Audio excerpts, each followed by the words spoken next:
Hello YouTube! Today we're going to be hopping onto an account belonging to Teddy Bear, who is a fellow Twitch streamer who likes to do some crazy things. I'll be sure to link his Twitch channel in the description if you want to check him out. And he likes to play Idle Heroes like we do, but he has an account that's a little bit different. We love seeing weird and wonderful accounts here on the stream where people don't play the game in an orthodox way, and Teddy's account is exactly like that. So let's go see what happens if you take the principles of old Idle Heroes and try to use them to play in the modern day.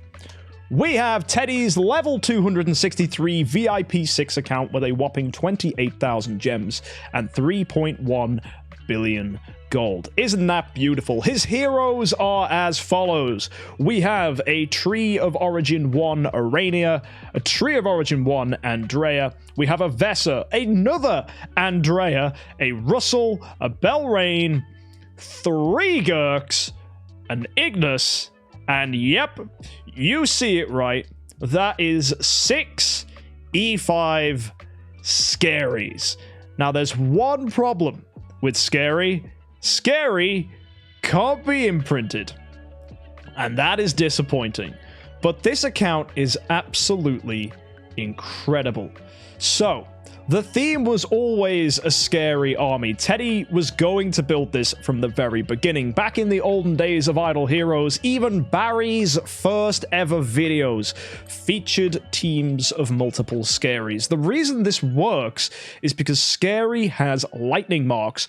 So the lightning mark increases the active skill damage on the target done by Scary, and the weaken mark reduces the damage the opponent does to Scary. And the funny thing is, when you run lots of Scaries, that's a lot of marks, and it's a lot of reductions. So Scaries not only tank, they deal a ton of damage. So the more Scaries you run, the faster the marks get added to the opposing hero, and the more damage you do overall. This used to be incredible. Old school PvP. We're talking back when 10-star was the highest you could make a hero, Scary used to dominate, as did even in the E3 meta. Back when E3 was the highest you could have a hero, Scary was still really good. In fact, the tankiness of heroes was further improved, so of course, having tanky abilities on a Scary was brilliant. It was only when Mark Purify came out that this ability started to be kind of bad, because you would just remove the marks, and that was rubbish. But a Scary army would always focus on damage, so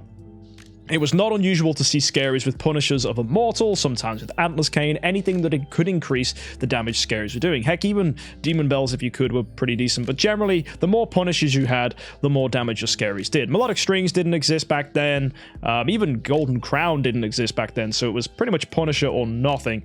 That was the way to go. But of course, as you saw there, that Scary was running a Splendid Punisher, again, a new update added to the game. And that principle of using Scaries is not the only interesting old school meta thing this account is trying to do.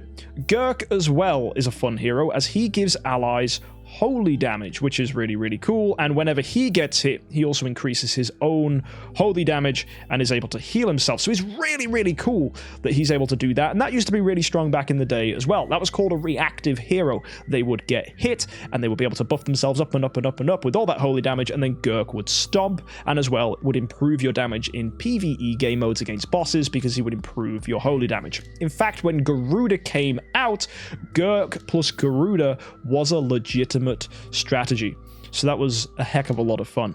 And yeah, using Splendid Demon Bells is not a bad idea nowadays for a Scary army, because you can improve the number of active skills you deal, which is really fun.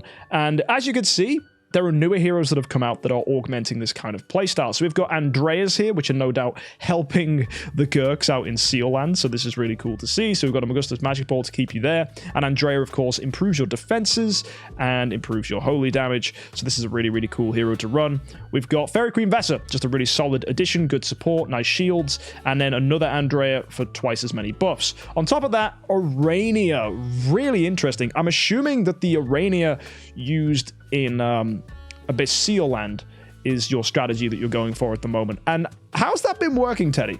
Has that been going good, using Arania with the Scaries, or has it not got you that far? Let's find out. Let's go see where you're up to in Seal Land by doing that. You're at 2330. Holy damage buff. Yeah, she's nice. Sweet, sweet, sweet, sweet. I want to see what this does. I'm going to send in the team. Do you have a lineup? So, to maximize the damage of this team, we're going to be using Urania with speed attack and an Augustus magic ball.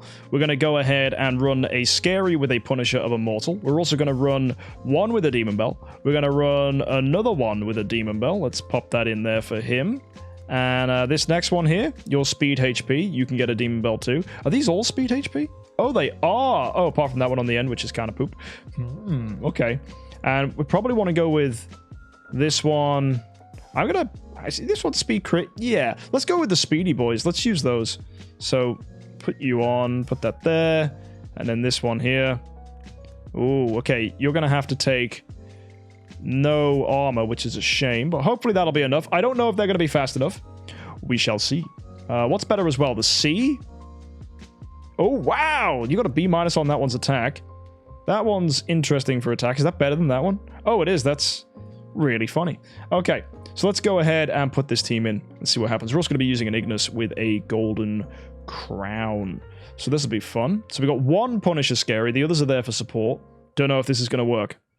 Urania, Ignis, and then the Scaries. Let's run Phoenix, I think. And I'm going to put Scary at the front. I think we want Ignis with Urania. And yeah, we'll just see what magic happens. Here we go. Let's see if this team's going to do any good. You said these warriors are darn strong. Let's see if we can beat them. Oh my goodness me, you weren't lying. And one thing this team is absolutely going to struggle with is the fact that you cannot imprint the Scaries. So yeah, until Scary gets given imprints by the devs, I don't think you've actually got a win condition here, unless Urania is going to solo this on her own, which is going to require some improvements to her as a homeowner and as a hero with just buffs and bonuses from the Tree of Origins. So I don't think we've got this. A and B definitely doing a good job to keep her alive, so this might be a job for Antlers Kane. Ignis is doing a great job. This reminds me of doing Seal Land with a Halora. It might be worth to get another couple 9-star Ignises, so to keep both of these heroes with control immunity. That might be really, really good here. Then again, looking at this, we may see Urania get a kill. The only issue is, now that Ignis is dead, we may lose all our healing entirely. Although Urania's doing a fantastic job. Come on, she might have this, unless we get round 15'd. That's probable, actually, looking at this. You never know. We might still win this. No, round 15 has got the better of us. That is a shame. So you're going to have to get Urania to be a little bit stronger, or have Ignis stay alive, run 9-star Ignises for some control immunity, and then do that. But of course, that kind of feels a bit poop to go ahead and cheat like that, because I guess you want to do this with Scary, so running the 9-star Ignises might be a little bit cheeky. You've got a 9-star Ignis there, though, so it's definitely something worth considering, building another one and seeing what you can do with that. Either way, account looks really, really fun. So the whole theme of this is not just Scaries, it's holy damage. So any way of buffing holy damage is absolutely being used here. So it's really cool to see that put into practice. And I'm curious, what's your Void Corruption? How are you managing to do in the Realms Gate? Oh, you've just finished a smash? Oh, that's excellent news. Do you bump this up? Oh, 97 is the highest you've managed. And 83 is where you feel comfortable. Okay, I want to see how much we do to this Shadow Wave. Let's go put this team in. Oh, no! You're just doing a little bit? Oh, we've got to have a preset lineup, surely. Surely, surely, surely. Let's try the player versus player team here. Let's see what that actually does. How's the guild tech doing? I don't know. We'll check it out in a second. So here we go. These shadow opponents. Hopefully we can beat them. Good luck, Scaries. I want to see Scary do something. I mean, the lack of imprints is so painful. We've already lost 2 of them. I feel like this account is pure copium, trying to do something that's just out of reach. But the day Scary gets imprints, right, we need to petition for it. The day it happens, Teddy's going to be very happy. He's going to be absolutely chuffing. And yeah, this is going nicely. Urania is actually pretty cool. She's doing a lot of damage there. Wow! Although Scary did the most. Look at those damage numbers. Whoa. And that is without imprints. Imagine. Imagine what would be happening if you could go ahead and Tree of Origin improve Scaries. Imagine the damage. Dear me. That was fantastic to see. Let's go ahead and fight King Barton. Let's put that in. So all we need is them to live, right? Oh, we are getting active skills off. Unbending Will holding us in, and we're dead. Oh, that's a shame. Okay, so this fight hasn't gone as well. We did lose our scaries early. I don't think Irania's going to be able to clutch this one in. She's stunned. She needs to get a kill. I don't think she will. That Delasium is... Oh, dear. He's going to be putting all those marks out on us. That scary must have absolutely obliterated us. I think we might get one shot here. Oh, my goodness me, no. We've got the AMB on this Andrea.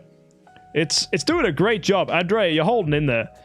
But the damage numbers we're taking from those massive hits are nasty. And there it is. Oh my goodness me. Look at that opposing Delasium. A ton of damage. What a beast. Okay, that was unfortunate. But we did do okay. But losing those scaries really wrecked us. So let's take a look at the star spawns. How are these bad boys doing? So you've got attack here, which is perfect. You've got the damage dealt. We've got holy damage. We've got the maim for assassins. And this is actually looking pretty good. You got a bit of armor break, bit of skill damage. Got the Spirit of Wisdom coming up as well. Might be worth upgrading the Spirit of Nature just to get a bit more HP. But all in all, that's not too terrible. Nicely done. And Void Vortex. There's a little dot here. Does that mean you can get some gems? No. Although I'm pretty sure people on your server have beaten up to Dominator anyway. So yeah, good stuff. All right, and you guys said you wanted to check the guild tech, so let's finish by taking a little look-see here. And how is this going? This account is pretty old, so I'm imagining the guild tech's going to be absolutely glorious. Across Priest and Mage, fully built up. Skiri's never been bad, just too squishy without imprints. Yeah. And you have a guild boss left. Should we try? Oh, absolutely then. So, folks... To finish off, let me show you the glorious damage that can happen when you're running a bunch of heroes for PvE. So the reason there's dots on these preset lineups is because we've changed a few things and not updated this. So we're going to use the Arania PvE boss. So we're using a Heart Watcher to improve our damage through the Watcher marks. We've got a Gurk giving us holy damage buffs. We've got 3 Scaries all working together and Arania as well. Let's go see what's going to happen and see how much damage we can do against the Flame Shrine boss. This should be fun. So as you can see, Demon Bells are coming off, giving us more energy. Teddy says one thing he wants to do is get more Demon Bells for this account, so energy feed can be even more consistent. That would be really, really cool to see. 4 Demon Bells would be pretty amazing. But so far, we're not having to worry too much about the damage barriers do. One nice thing about Flame Shrine, they don't actually do that much damage. Power creep has definitely overtaken what Flame Shrine bosses are capable of. Now, yes, sure, barriers are going to punch us, but they're not going to punch too hard. So let's just see how much damage these Scaries can dish out. As you can see, it's starting to build up, right? And you got to remember, these are heroes that only one of them has Antlers Cane, and we're not getting buffs like Mystic Fairy Freya's Tree of Origin, right? Her Tree of Origin 5 upgrade is incredible, so if you do manage to sublime her and get her those passive upgrades, they're incredible. So that might be one additional thing you could add, Teddy, for even more damage. That would be good. But yeah, we've got holy damage buffs coming in. We have a ton of damage buffs. And yeah. I wonder what this team would be like if you had all Demon Bells and then Antlers Canes on multiple Scaries. Could you imagine 3 Splendid Antlers Canes here? That damage would get out of hand very, very quick. I'm sure one of them is using a Punisher of Immortal. The other has the Antlers. So let's see what plays out here. What's our damage numbers going to be? Not too shabby. I mean, I've seen bigger numbers, but 73... What's that? Billion? Yeah, 73 billion. That is pretty darn good for a hero that's only not even Void 4, right? Just an E5 hero. Nuts. So you'll love to see that kind of big damage. And this looks like a really, really fun account. So Teddy, thank you for showing us this. So to put it into perspective, I think this is Teddy's main account up here on server 52, which is absolutely out-damaging his performance here, which is a shame, really. It's a Delasium army account. Oh, okay, that's fair. Yeah, so using Ithaca with Delasium there, that's going to do way more damage. So that's fair. I know your main account's actually server 20. Ah, fair enough.